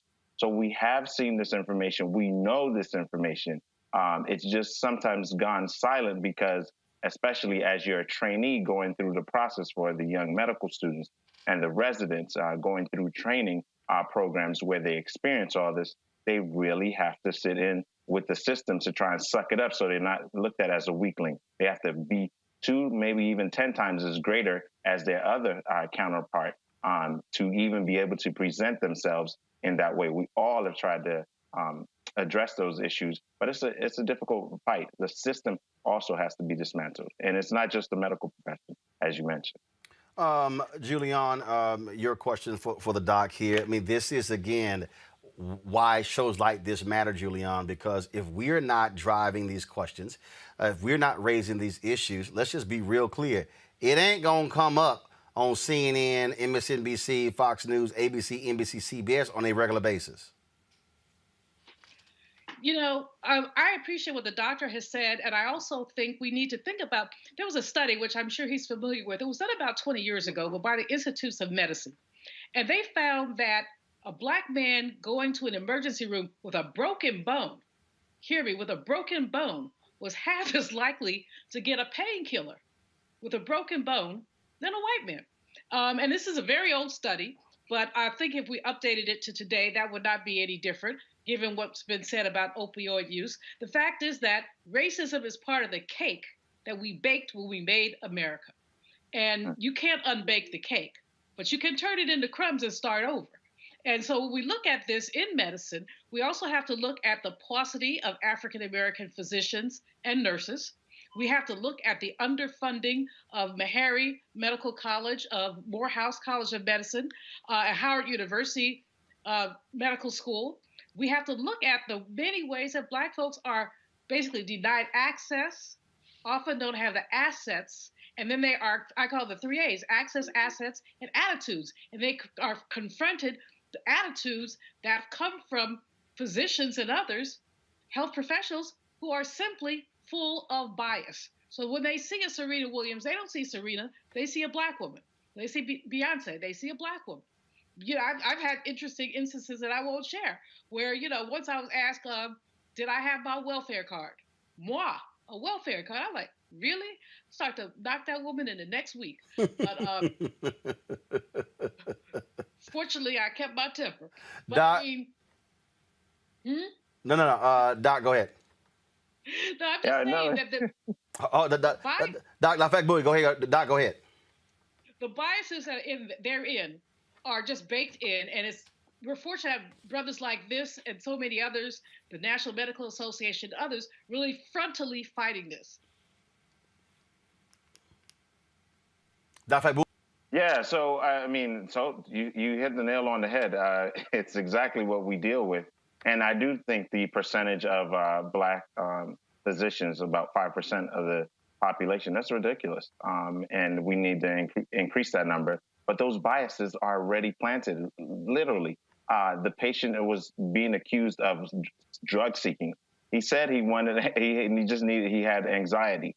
And there's some patients that fake, but that's not what we do. That's not how we practice medicine. So you definitely see the difference is clear. So how do we address that? That means the American Medical Association has to address it. That means hospital systems have to address this. That means healthcare systems have to address this. Inequities, they need to be on their boards. They need to be on their C-suite levels. They need to be promoted in terms of academia and on impact in medical school. So there are lots of reasons and funding for education to support that. Even at the high school level, as we start to funnel them into the health and allied healthcare professions. There's so many ways to start to address this. But it's not being addressed, and it's falling on deaf ears, frankly. And we've had many debates on Twitter about this, many debates in articles. You remember the racist comments that were made recently. If you're not familiar, please, it's all out there. So it's a struggle. We're constantly dealing with it, but it's not just us. It's everybody, and America has the time to make some changes. And hopefully that'll happen soon. All right, Dr. Dan Fagbui, I appreciate it. Thanks a lot. We'll thank you for your insight. All right, folks, got to go to a break. When we come back, we'll talk with John Boyd. Why are white folks so upset over the Black farmers getting $5 billion in the COVID relief bill? Really? And white nationalist Stephen Miller is helping the white farmers sue the federal government over it? I'm sure John has some interesting thoughts about that. That's next on Roland Martin Unfiltered. Black women are fierce, brilliant, courageous, dope. Black women are making a difference, making history, and changing the world. I think about all of the Black women who have showed up to fight for justice. We are starting to finally accept all the skills and talents a woman can bring to the table. Urban One, thank you. This one is so special. Are you trying to say that as of January 20th, that President Trump will be president? That depends on what happens on Wednesday. President Trump won this election. You think the election was stolen? Absolutely. At this point, we do not know who has prevailed in the election. This fraud was systemic, and I dare say it was effective. This is a contested election. President Trump won by a landslide. Hold him this way. The outcome of our presidential election was seized from the hands of voters. We have to make sure that they look into what has been the theft of this presidential election. Joe Biden lost and President Trump won. Whatever happens to President Trump, he is still the elected president. I would love to see this election overturned. No one believes that this guy got 80 million votes. It doesn't feel right. It doesn't look right. No ragtag group of liberal activists will be allowed to steal this election. The president wasn't defeated by huge numbers. In fact, he may not have been defeated at all. Over the next 10 days, we get to see the ballots that are fraudulent, and if we're wrong, we will be made fools of. Well, folks like white supremacist Stephen Miller are not happy at all that black farmers got $5 billion in the COVID relief bill. So he's joined with a group of Midwestern farmers to sue the federal government. They claim they can't receive COVID-19 loan forgiveness because they're white. According to the lawsuit filed by farmers from Ohio, Wisconsin, Minnesota, and South Dakota, President Biden's stimulus plan violates their constitutional rights. The American Rescue Plan provides $4 billion in loan forgiveness for socially disadvantaged farmers and ranchers who are Black, American Indian, Hispanic, Alaskan, Native, Asian American, or Pacific Islander. The U.S. Department of Agriculture issued the following statement, quote, "We are reviewing the complaint and working with the Department of Justice. During this review, we will continue to implement the debt relief to qualified socially disadvantaged borrowers under the law." John Boyd is the founder and president of the National Black Farmers Association, joins us right now. So, John, what do you make of the white farmers being so upset and hot and bothered by all of this? Well, I'll tell you, Roland, thank you for having me. And we must be doing something right. And here we have what's proven in history. White men filing suits against black farmers receiving money. And that's what they've been doing throughout history. They stole all the land from Indians. They stole the land from blacks. They supported sharecropping and slavery and all these awful Jim Crow laws. And now we're sitting here in the year 2021 where white farmers don't want black farmers to get a dime. And so far, Roland, we really haven't gotten any money. So they really put the cart before the horse yet. You know, the monies have not even been dispersed. And I've been urging the Agriculture Secretary to get those payments to black farmers, the debt relief, swiftly and quickly as possible. But as I speak to you, not a dime has went to black farmers and other farmers of color. And it shows the hatred, the bigotry that still exists in agriculture. You know, you're sitting there talking about discrimination. One of the most racist industries in the United States is the agriculture industry. Here we have an agriculture secretary of Texas where 8 out of 10 loans were denied to black farmers on average in this country, and he's filing suit against black farmers. So what kind of help is he offering black farmers in the state of Texas? Probably nothing. What do you say, again, we played the clip earlier. Did you see this Senator Tim Scott on Face the Nation where he called it reverse racism that you guys are receiving, the black farmers are receiving this, as if he's completely clueless to the history of black farmers, and then said, well, Pickford, that decision was to fix black farmers not getting funds. This is reverse racism. Well, here's the issue that Tim Scott and the other senator from South Carolina have. They need to really check themselves here, Roland. All of the money, just about 99% of $500 billion went to white farmers in the United States from taxpayer dollars. So here we have a mere $5 billion just scratching the surface, and they've gotten $500 billion with a T. And now they're sitting here talking about reverse discrimination. My question to Tim Scott is, how many times do white farmers get paid? They've gotten all of the money, all of the years, all of the decade, and all of the time. And we are the group that's been totally excluded based on all of the numbers, all of the statistics, from land loss to the lack of loans to the lack of presence at federal offices in the United States of America. These folks are lost, and they really need to check themselves and look into history. Look in the history of the United States of America, and it shows what I'm saying is factual here. Eugene.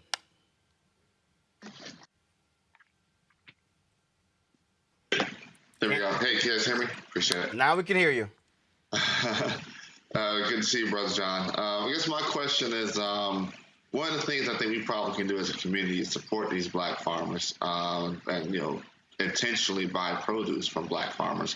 Do you guys have like a portal or a e-commerce website where you can able to connect Black farmers with product directly with consumers, where we can just grab directly from Black farmers and help keep our Black farmers alive? Absolutely, and we want to connect those from local areas. Please look at our website, nationalblackfarmersassociation.org, and become a member. We need to be connected, and we need to share this information and knowledge and wisdom right now. And this is a very, very important time in history. For the first time, we're actually going to get hopefully $5 billion, $1 billion to go to technical assistance and outreach to do some of the things that you were asking a question about. That hasn't been set up yet. So I believe in the coming months, maybe when I come back on Roland, and I have more information on how these programs are going to be rolled out. But until then, we need support. The National Black Farmers Association needs the support of Black America to speak out and support us in this fight. I'll probably wind up filing something in court in the coming days. And I reached out to the Justice Department to look at this rinky-dink lawsuit here, is what I'm going to call it. And we'll probably wind up filing something in court as well, some sort of injunction of some sort. But we need the support from the Black community to speak up about this terrible injustice that continues against America's Black farmers. And we've lost the land. We've lost so much in this country. And we're going to fight back. I'm going to fight back, and I'm going to continue to fight back. It took us 30 years to get this debt relief to Black farmers, and I want people to ask them, the senators, to reach out and support Cory Booker's bill, the Black Farmers Justice Act bill. That's another way that they could help us. There's an additional fundings there, and to return the lands to the Black and newer beginning farmers in this country. So we're making some headways, and these people are mad about it, but they weren't mad about slavery. They weren't mad about Jim Crow, and they weren't mad about stealing all the land from Indians and from Blacks in this country. Michael.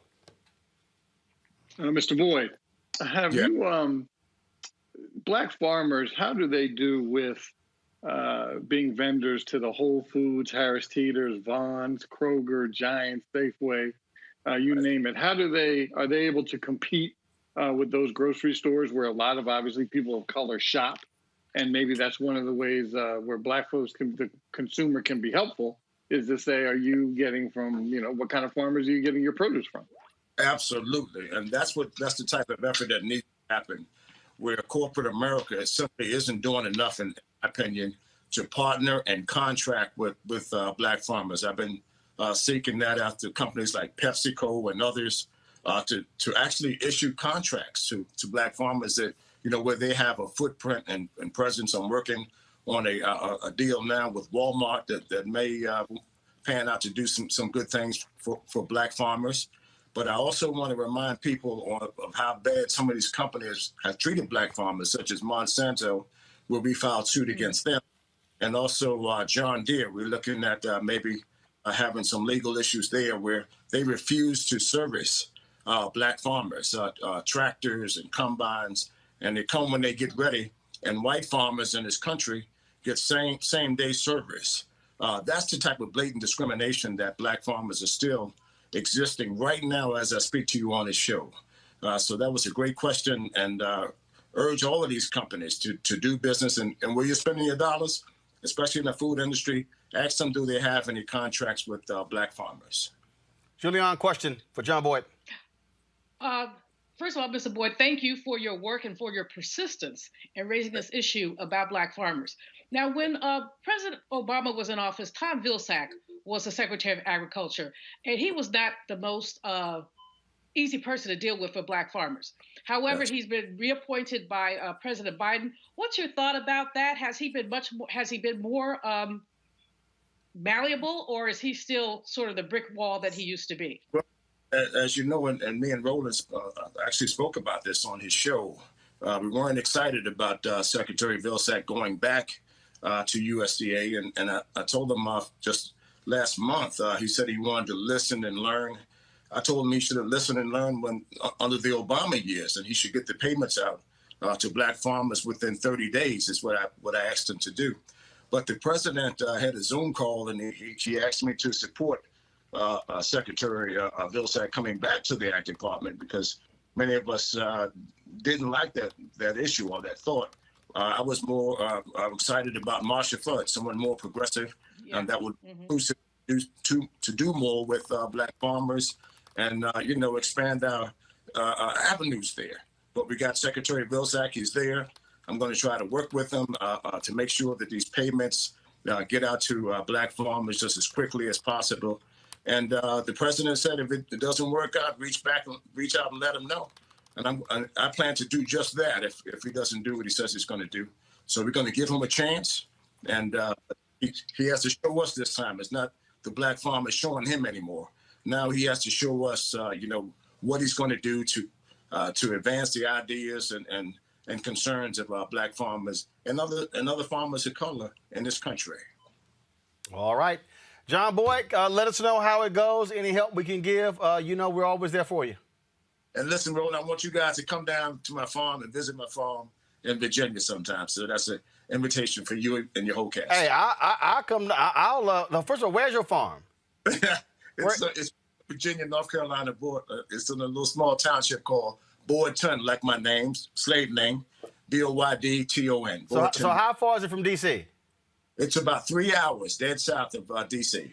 All right, so I think what we'll do is, a road trip to me. I think we might take a road trip because I haven't ridden horses in a while.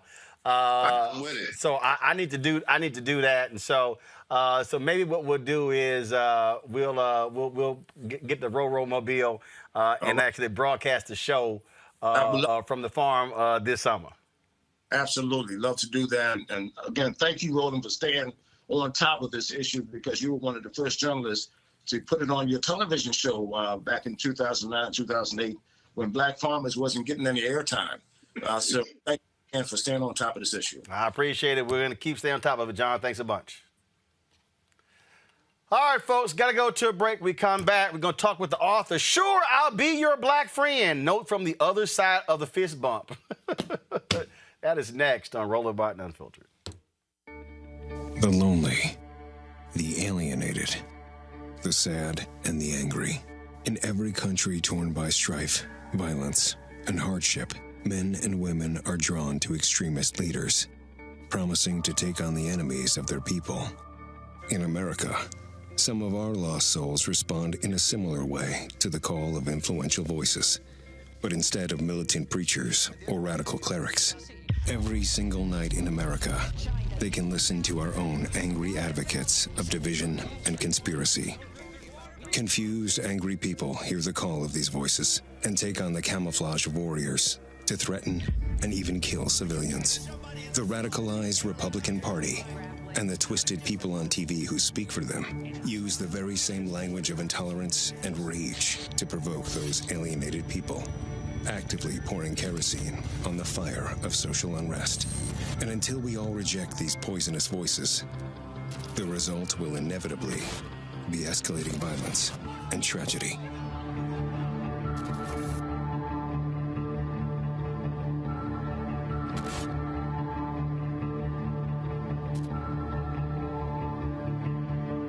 Hi, my name is LaToya Luckett. Yo, it's your man Dion Cole from Blackish, and you're watching Roland Martin Unfiltered. Stay woke. In Florida, recently passed voter suppression law is making it harder to vote by mail. Senate Bill 90 passed Thursday night, making it harder to use mail-in ballots and significantly limit the use of drop boxes. The major changes include drop boxes will only be accessible during early voting hours, same as in Georgia. All boxes are required to be occupied by an election office employee to be used. That's stupid. What's the whole point of the box? Drop box locations can't be changed within 30 days of an election, and instead of requesting a ballot for the next 2 general elections, requests can only be made for the next general election. This is what Republicans do when they are in power. In Texas, a Texas deputy sheriff is out of a job after a video showing him punching and yelling at a black teenager was released. The Harris County Sheriff's Office terminated Deputy Burt Dillow for violating several department policies, including the use of force during an altercation at a gas pump on March 26.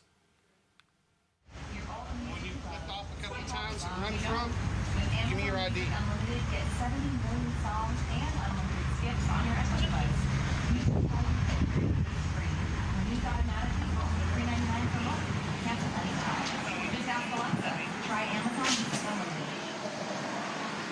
you hear that? It's the sound of the Ameritrades Education Center working smoothly behind the scenes to curate its own content. Don't run from me, or I'll beat your right here. Turn around and put your hands behind your back before I beat you out of here. Information. Don't be stupid. Head over to tvameritrade.com/education. What did I tell you?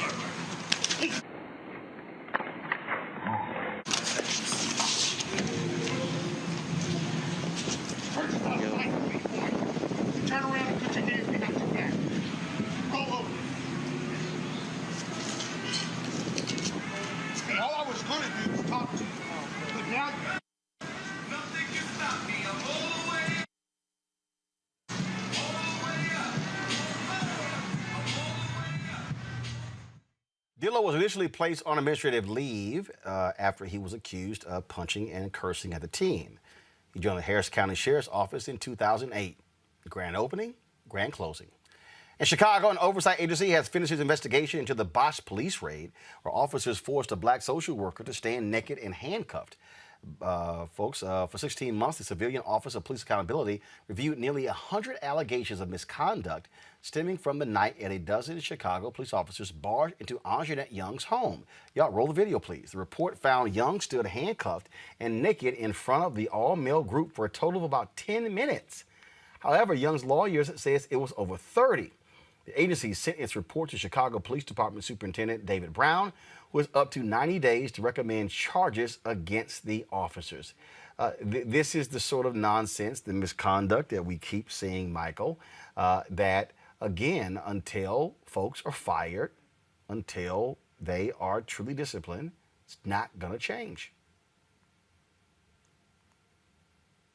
Can't hear you. You're on mute. There we go.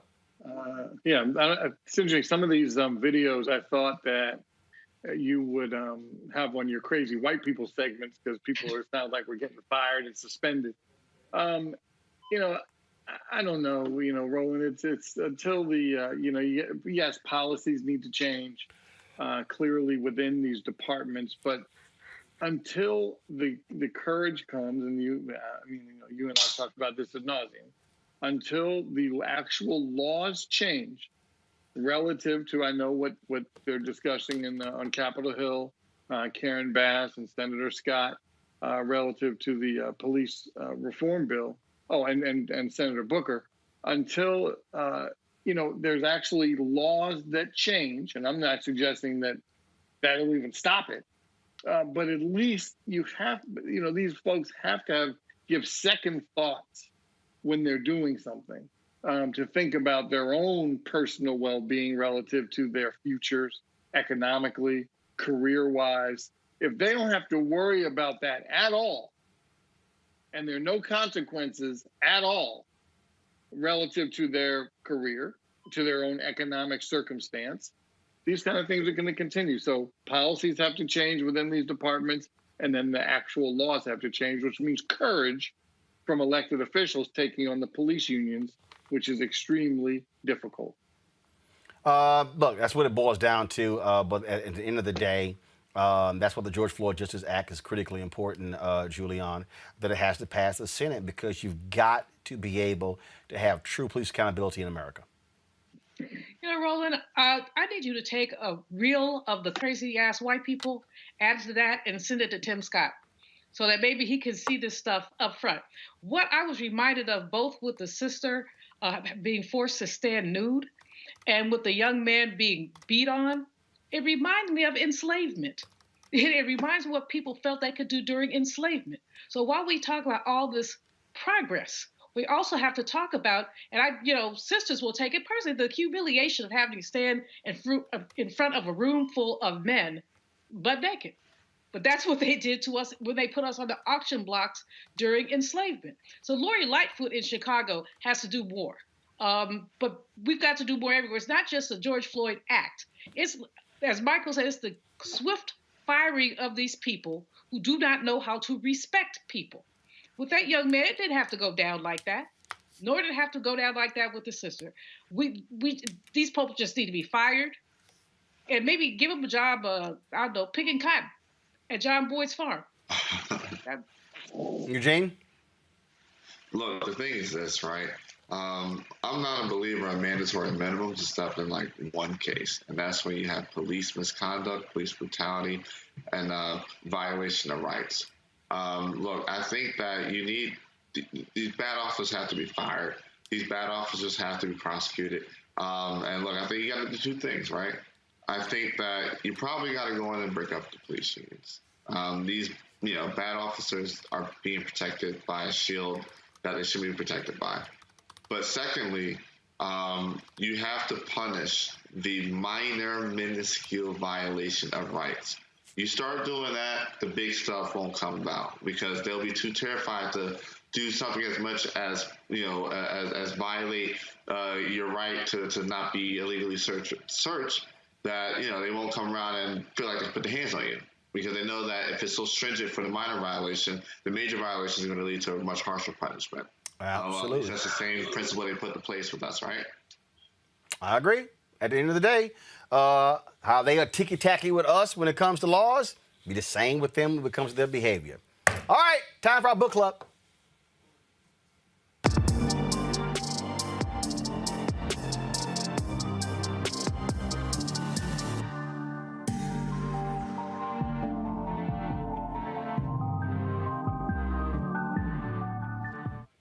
All right, folks, how many times did y'all see the show like Friends and others where they always had that one black person, who was the black friend?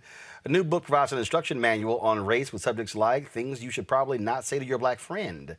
The author of the book, Sure, I'll Be Your Black Friend, Ben Felipe, joins us right now. Ben, how you doing? I'm doing good. Thanks for having me. All right, so what was the basis of you deciding to write Sure, I'll Be Your Black Friend? Did you find yourself in a situation where you had lots of white friends and it was just you? Yeah, multiple times in my life. I guess my story is that I was born in Haiti, and then we moved to Canada, which kind of explains the accent. And then after that, I moved to America. But again and again, I found myself in, white spaces. And the thing is, when you're a kid, you're not your most politically active self yet. You just want to fit in. You just want to be the kid who's not eating lunch alone. And so I had to learn to sort of fit at those tables, to be friends with tables full of 20 white people. And I was a black friend. So it led to a lot of good life experiences, interesting conversations, messy conversations too. And I figured, I think I could write more about this. So how often did you find yourself having to explain to your white friends black stuff? Fairly often. I think because I'm an immigrant and I wasn't sort of raised in African American culture. They ask me fewer sort of questions about how, hey, black people in America, how do they think?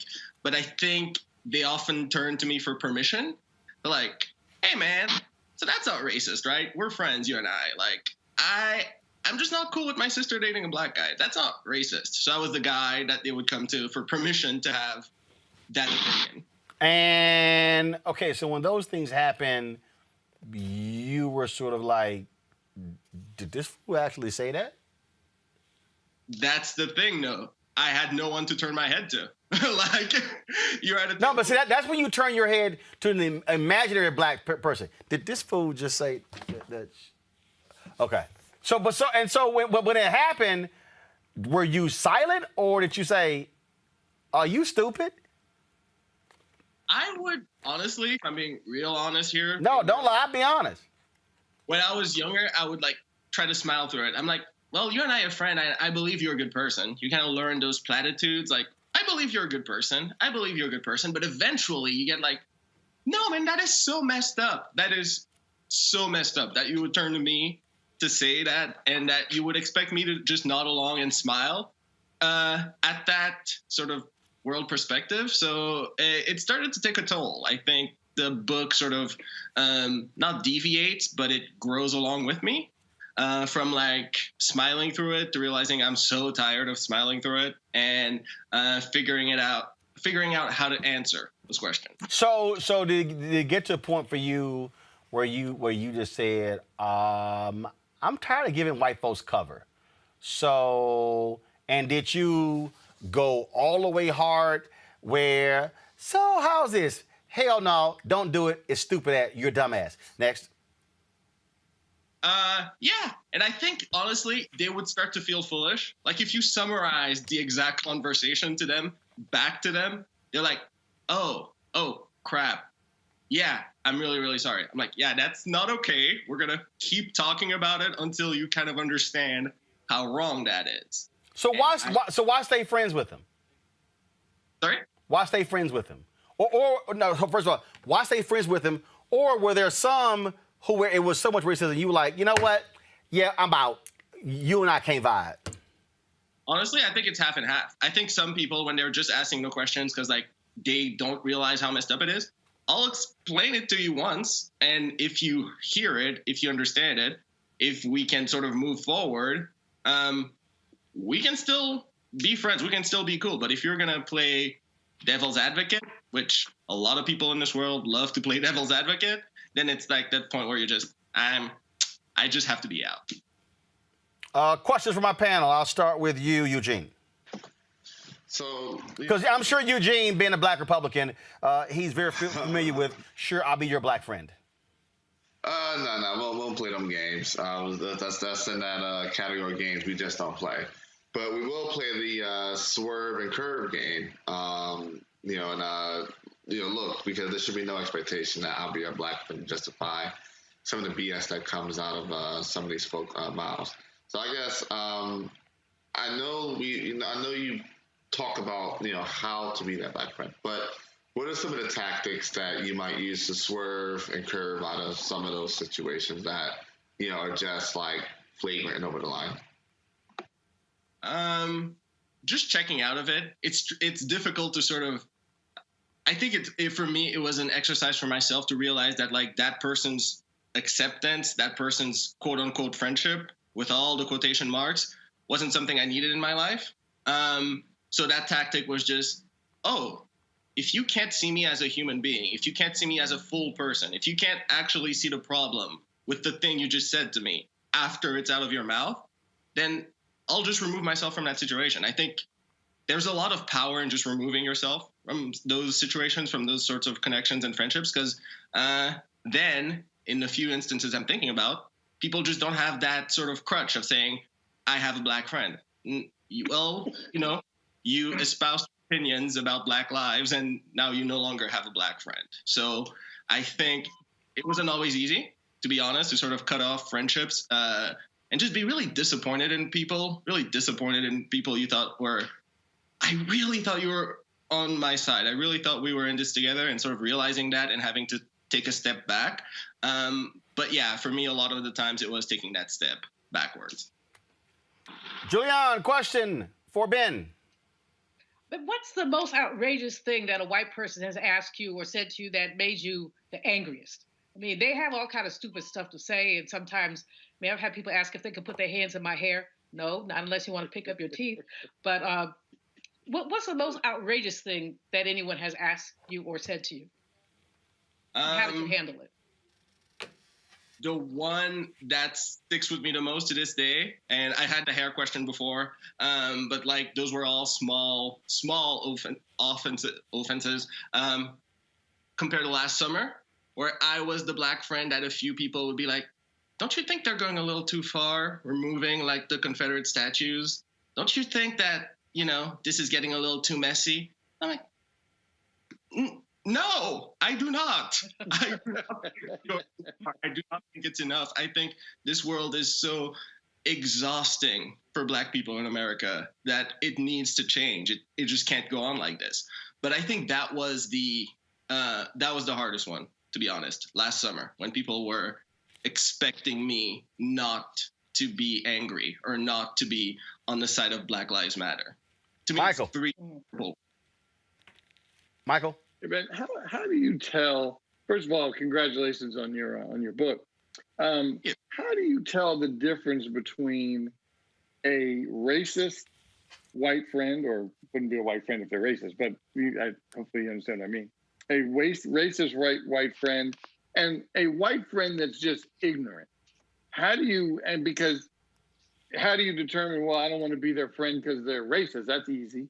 But do you not want to be their friend if they're ignorant? And if they are ignorant, what do you do about it? That's a very good question. I think that's what I spent a lot of my life figuring out, like that line between the two. And it comes from having a conversation. Like, you just said the thing you just said. An example would be, that white friend who's just not into Black chicks. You get it, right, man? I'm just not into it. It's not a race thing. It's not for me. Okay, once you say that to me, I can tell you, yo, bro, we have a problem, because I don't know where you think I came from, but it was very much a Black woman. My family is filled with Black women. That's a huge problem for me. And if you want to have a conversation, I can be understanding, of course, that like you grew up in a town where you had no minorities around you, where you were just sort of raised to believe that's normal. So we can have a conversation. I'm ignorant about many things in the world. So we can come to a common ground. But if you're going to start to not fight me, but argue me on the basis of my own humanity, then that's just, there's no path forward. Got it. Thank you, Ben. Folks, the book is Sure I'll Be Your Black Friend. Notes from the other side of the fist bump.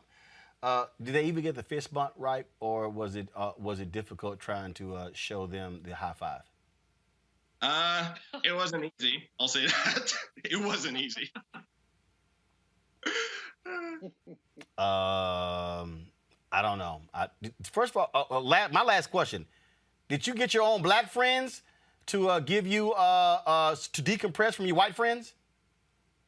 Yeah, that was like honestly the biggest, not to go on too long, but that was like the biggest change in my life, was when I sort of like, when I was a teenager, I met other Black people. I found a table of people who were like me, who were like, oh boy, this fool's been raised by a lot of white people in his life. I was like, yeah. So let's just decompress. Let's just be safe together for a while. And I have friends of all ethnicities, but that was a blessing. Well, I'm so glad you got a chance to meet some Black people, so you would not have PTSD with all those clueless white folks. All right, Ben, I appreciate it. Thanks a lot. Thank you so much for having me.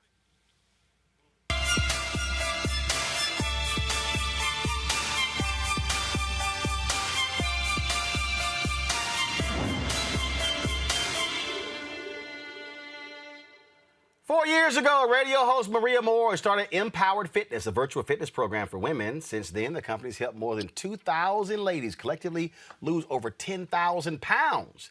The program combines balanced nutrition, exercise, behavioral change, and group support to help women look and feel their best. Joining us right now is behavioral change specialist and, well, as personal trainer, Maria Moore, Empowered Fitness. Maria, how you doing? I'm doing great. How are you? I am doing good. So, what makes this so different and unique? Man, I think the main thing that makes the program different and unique is that we have a very strong focus on habit change. So you see a lot of different diet fads out there. There's keto, there's low carb, there's vegan. But we really try to make it a full comprehensive program that primarily focuses on self-care and habit change, because that's how you're going to achieve sustainable progress. So women don't come into my program and, lose weight immediately and then they're out. Many of the women that I coach, they stay with me for years so that they can work through those habit changes and kind of rewire their brains to get used to the new lifestyle. So are you saying that really what you're dealing with is it's in many ways when it comes to lifestyle change, how you eat, how much you eat, all those things, it's actually more mental than anything else? Absolutely, absolutely. You know, I think that people really underestimate how big of a deal habit change is. You know, your brain is wired to do a series of things, right? So first you have a trigger, then that trigger creates a routine, and then here comes the reward. And so I think that's how people get caught up in bad habits, and the same way you get caught up in bad habits, you can reverse those habits and turn them into good habits. But things as little as, you know, having your water bottles out on the counter, you know, creating a routine to where you don't have your phone charging right by your bedside, so you're not tempted to look at it, so that you get enough sleep. So we go over self-care, we go over the importance of drinking water, of getting rest, of having balance. So inside of my program, the nutrition aspect of it isn't super strict. I have what we call treat meals. We don't call them cheat meals, because cheat indicates you're doing something wrong. And there's nothing wrong with having a slice of pizza or some French fries every now and then in moderation. So the program is really about balance. Questions for my panel. I'll start with Julianne. Julianne, Maria Moore. Maria, how do you change habits? I mean, what's the technology of habit change? I've been told that it takes 21 days to make or break a habit. So what's your thought on that? And how do people approach it? It's definitely longer than 21 days. Actually, there was a recent study that said it's more like 66 days. And so I'll use the pandemic as an example. You know, when the pandemic started and there was this huge shutdown, 61% of Americans say that they have gained significant weight since the pandemic started. And a lot of that has to do with changes in routine. And so you see that happened over the period of a year, a little bit longer than a year. So in order to change those habits, it's just simple things that you have to do day in and day out. You know, when you initially learn something and you do that thing over and over again, it becomes a routine so that you do it mindlessly. Like, have you ever been in a situation where you're not really hungry and all of a sudden you see a bag of chips and you just start snacking? You know, that is something in your mind, a routine, a pattern that your brain has created because there was a trigger that caused you to do that thing in the past. So it really is about doing those things, like I said, leaving the water bottles out on the counter, making it a routine to meal prep on Sundays, you know, pulling out your schedule and dedicating time to get active. You know, on Tuesday and Thursday mornings, I'm going to do this type of exercise. But it is a cycle that you have to repeat over and over and over again so that it becomes second nature. It's easy to lose weight really fast, but you have to create repetition for it to become a habit. Michael. More. Good work, by the way. Congratulations on the great work you do. Thank you. What's more, besides, of course, the obvious answer, it's combined, but what's more important, diet or exercise? Diet. Diet, absolutely. Absolutely the food. You know, I see women all the time, and even, you know, I've had a lot of husbands. I've had a lot of spouses of the women in my program. And you know, when you're married, like, you know, the husband is going to eat what the wife is cooking, so they're kind of losing weight by default because they're eating the meals on the meal plan, which are very delicious, by the way. But I've seen, I had, for example, one lady in my program. She was breastfeeding. She barely exercised, and she only focused on her diet, and she lost 50 pounds in 3 months. Wow. You know, versus people who are trying to out-exercise, the extra cupcakes, the cookies, the late-night snacking, and they're barely breaking even. So the nutrition is going to be the key part, especially if you're deconditioned or, you know, you have some type of injury that you're dealing with. If you really want to see some significant progress, I would say definitely primarily focus on nutrition. Eugene. So tell me more about these treat meals. So what are some of these treat meals that says the guy who was damn near was in a diabetic coma in his 20s. Oh my goodness. So tell me more about these treat meals and how often can they be injected into the system? Yeah, so you know, I tell people that, you know, when you look at it overall, weight loss, weight gain, weight maintenance is really about calories in and calories out. Right. And so I think the biggest mistake that people make when it comes to a treat meal, because ain't nothing wrong with a treat every now and then, is that they eat it during their sedentary hours. So inside of my program, we do strategic treat meals where, I tell the ladies in the program, enjoy your treat meals for breakfast or for lunch, because those are the hours that you're going to be more active. Every now and then, if you're going out on a dinner date, you can have a treat meal in the evening, but you can have pancakes with real syrup. You can have a sub. You can even have a slice of pizza. But the whole idea is to make sure that you're eating that food when you're active so that your body burns those calories as fuel. Because if you have a treat meal when you're sedentary, you're not moving around as much, your body ends up storing that extra food as fat. So it's really about the timing. That's going to be the key for your treat meals. But you can definitely enjoy pretty much anything without going overboard, because sometimes we eating and our bellies are saying, Uncle, stop, I'm good, no more room down here. So you definitely have to listen to your body, but have that treat meal in the morning or in the afternoon. So you're saying eat that treat meal while you're walking around your living room. That way you're moving. Yes. As long as it's not too close to bedtime. All right, go. So Eugene, you can go and get that 3-piece from Popeyes. Just be sure to walk. Be sure to walk around while eating. Yeah, be sure to walk around while eating. Maria, where can people get more information? Because I see on Instagram here you got. So go to my computer here. So it's Empowered by Maria. Yes, Empowered by Maria, and it's just the letter M, Powered by Maria. You can also visit my website, mariamore.com, and make sure you put 1 O in the more. So it's MariaMore.com, and there's all types of information there about my programs. Okay, so I see the Empower one, but then there's also the Maria Moore on Instagram as well. Yep, Maria Moore on Instagram, MariaMore. Okay, all right then. Well, we certainly appreciate it. Thank you so very much. Thank you. All right, folks, got to go to a break. One more thing to tell you. That's next on Roland Martin Unfiltered. And for me, the reason I see the value, so my parents worked elections. They volunteered for campaigns. They ran phone banks. I remember being 7, 8, 9 years old. It was like you had no choice. It's not like you had a vote. It was like, yo, go over there for the next 8 hours, stand there and hand out these pamphlets to anybody who's walking in, and then we'll bring you lunch, and then you got some water for yourself. It's kind of like, okay. Again, that was wasn't like my brother could say, nah, we're all right. We're going to stay at the house.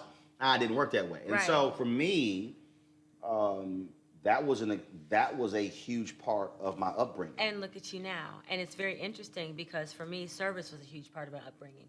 And that's just something that's just, it's a natural thing. I don't think twice about going out and doing community service. I don't think twice about giving up my Saturday mornings, even if I stayed out late on Friday nights. I don't think twice about going to church in the mornings. I think that might be even bigger than the civics piece in schools. I mean, I think that at this point, having that in schools at least gives the children the opportunity to go home and ask their parents, so Mom, Dad, what is this? What do you think we should do about this? This is what I learned in school today. Let's talk about it. At least gives the children something to bring home and start a conversation with. However, if the parents start that for the children, then, then the children can go to school and say, hey, why am I not learning this here? Why don't I have a civics class? You know what I mean? And we'll have more Roland Martins running around here. Hey everybody, it's your man Fred Hammond. Hi, my name is Brescia Webb, and you're watching Roland Martin Unfiltered. Ow. Well, I like a nice filter usually, but we can be unfiltered.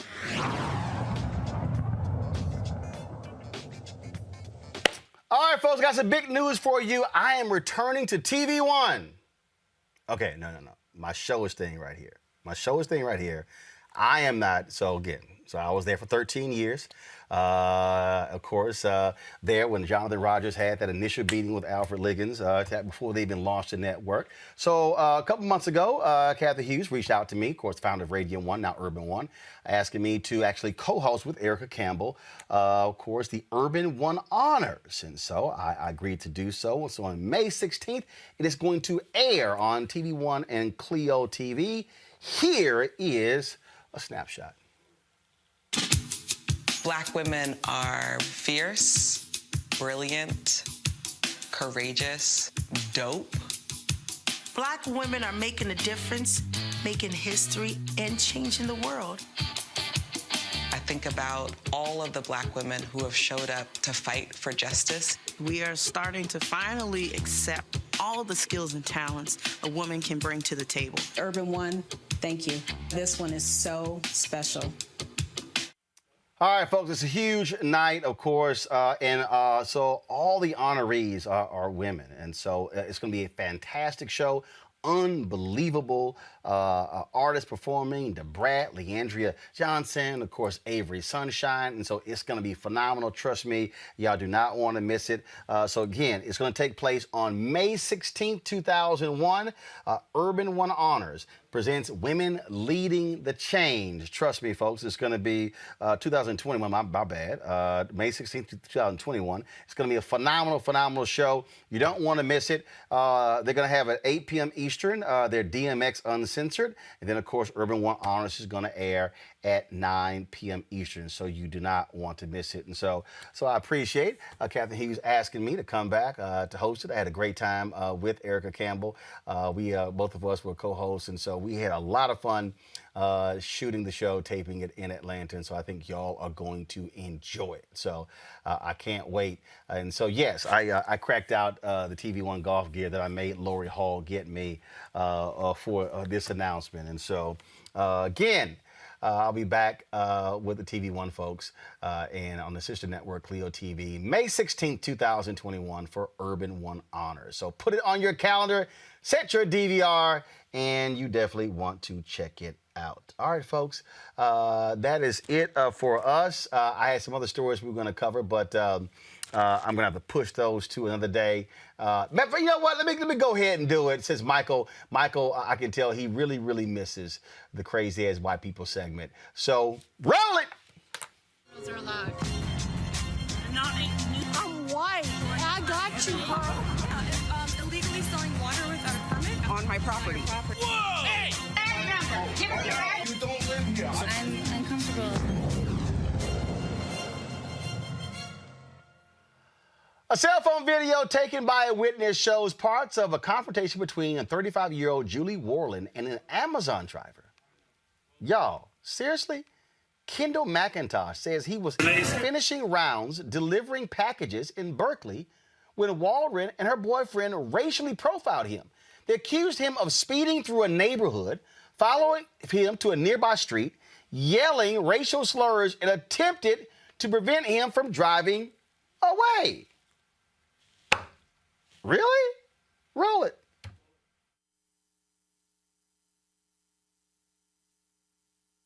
Y'all, it's crazy. Y'all, it's absolutely nuts. Big ass Amazon truck. They can't figure that out. Y'all, Warland faces charges of suspicion of false imprisonment, battery, using offensive words, and willfully threatening a person based on their appearance.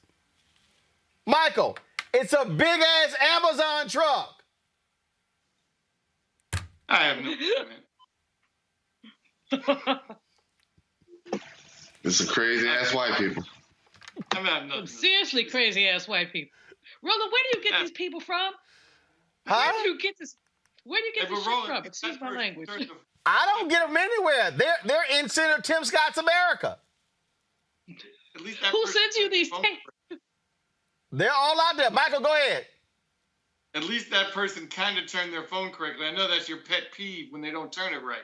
Well, no, they actually still didn't do it right because it wasn't full screen. Oh, they didn't do it right. But guess what? I have another one. I need y'all to roll the crazy ass white person stinger. Roll the stinger. Roll it. I got one more. Girls are allowed. I'm white. I got you, huh? Illegally selling water without a permit On my property. Whoa! Hey! You don't live here. I'm uncomfortable. Crazy ass white manager at Doc's Foods and Spirits in Georgia asked a black woman to leave the restaurant because she wouldn't let a crazy ass white woman run her fingers through her hair. Tell me why I'm leaving. Because you're being aggressive and I Because this woman touched my hair and I told her to keep her hands off me. Because you said so. And you didn't say anything to her, but you want me to calm down. You won't stop, will you? I won't. No, I won't. I will not. So the black woman got to go because she objected to some white woman she don't know touching her hair. That's not a wise move, Julian. I ain't got no hair. Oh, like I said, we got to fight. I truly don't play it. But the worst of it is that the use of the word aggressive when you're talking about black women basically reduces to, if you stand up for yourself, you're aggressive. So this sister, she was totally entitled to say, "Get your hands out my hair." And the manager. I'm hanging up though. Is that okay? That's so well, first of all, I see Michael ain't got no hair, so he don't want to comment on this segment. But I don't have that much, but that which I have is mine. Do not put your hands in. Michael, I don't understand. Michael, you ever hear anybody's white go, "Hey man, let me touch your bald head"? When I was younger, that occurred more once and twice. Yeah. That's an ass whooping right there. Eugene, final comment. Listen, you can try to touch this. It is hands on sight. Anybody can get these hands. I don't understand it. All right, y'all, that's my final one. Michael, Julian, Eugene, I appreciate it. Thank you so very much. Folks, if y'all want to support us at Roland Martin Unfiltered, please do so. Join our Bring the Funk fan club. Our goal is real simple, to get 20,000 of our fans or more to contribute at least $50 or more.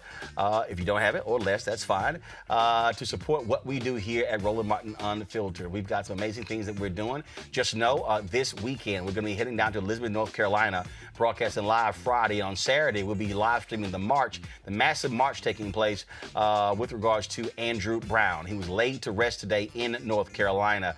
Of course, there's going to be a big march for justice in his case on Saturday. We will be there. Next Wednesday, May 13th, we're going to be in Baytown, Texas, broadcasting live there, live streaming that rally for the first anniversary of the sister who was shot and killed by a Baytown police officer a year ago. And so your dollars goes to support what we do. Travel, that costs money, having crews, all that sort of stuff that goes with it. And so we want you to support what we do. Cash App is $RM Unfiltered, PayPal.me/R Martin Unfiltered, Venmo.com/RM Unfiltered, Zelle is Roland at RolandSMartin.com or Roland at RolandMartinUnfiltered.com.